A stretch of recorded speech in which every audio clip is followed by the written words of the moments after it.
Hey guys, welcome to my blog. This is Krishna. আশা করছি আপনারা সবাই খুব ভালো আছেন। আমার একটি নতুন ভিডিওতে আপনাদের স্বাগত।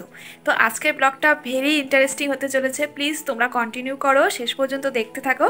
কি আজ বাড়িতে আসতে চলেছে গেস্ট, আর মেয়ে বলতে বাড়িতে আমি একাই রয়েছি, তাই রান্নাবান্না সব কিছু আমাকে একা হাতে করতে হবে।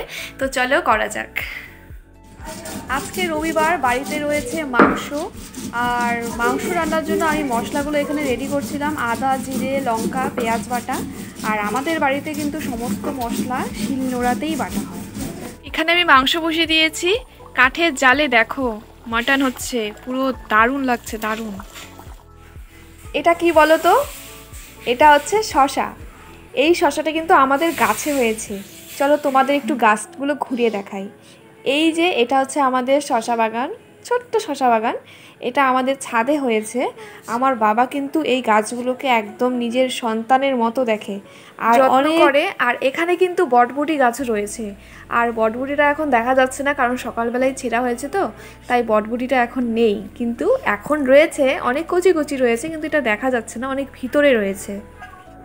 আজ আমি তোমাদের সাথে শেয়ার করব গতবারের দুর্গাপূজায় অষ্টমীতে আমি কি রকম সেজেছিলাম।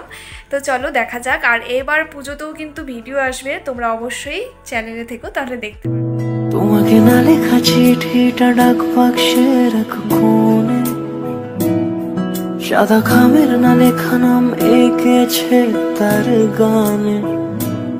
তোমাকে না লেখা চিঠিটা ডাক বাক্সে রাখো কোণে, সাদা খামের না লেখা নাম এঁকেছে তার গানে।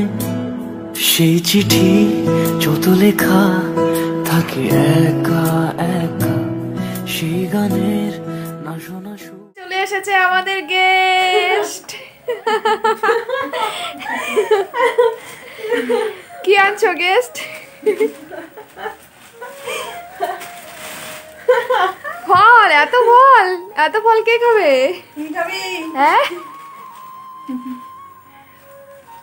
আসলে বুনু আর মা 2 দিন আগে মামা বাড়ি গিয়েছিল, সেখান থেকেই আসলো।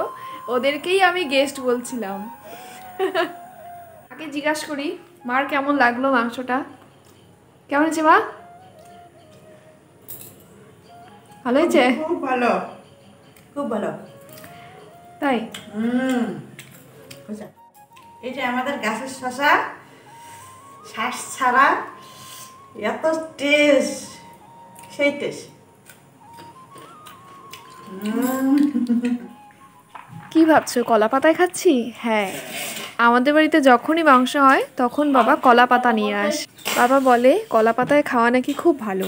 আজকের মেনুতে ছিল ভাত, মূলো শাক ভাজা আর স্যালাড। দাঁড়ান, এই শাকটা খেয়ে আগে বলি কেমন হয়েছে। দারুণ হয়েছে, আর একটু খেয়ে দেখি। এখন মা আমাকে দিল গরম গরম মাংস। আমি বললাম একটা আলু দিতে, আলু ছাড়া কি আর মাংস চলে?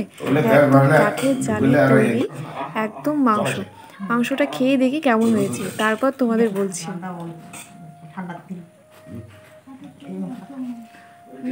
দারুণ টেস্ট হয়েছে। আমি নিজের কি প্রশংসা, নিজে কি করব, নিজেই রান্না করেছি। তো আমার তো খুব ভালো লাগলো। আর তোমাদের ভিডিওটা কেমন লাগলো অবশ্যই জানাও। আর এই যে গাছের শসা, এই শসাটাও কিন্তু একদম সার না দেওয়া শসা, খুব ভালো লেগেছে। তো ভিডিওটা কন্টিনিউ করো, তোমাদের কেমন লাগলো অবশ্যই জানাও। টাটা।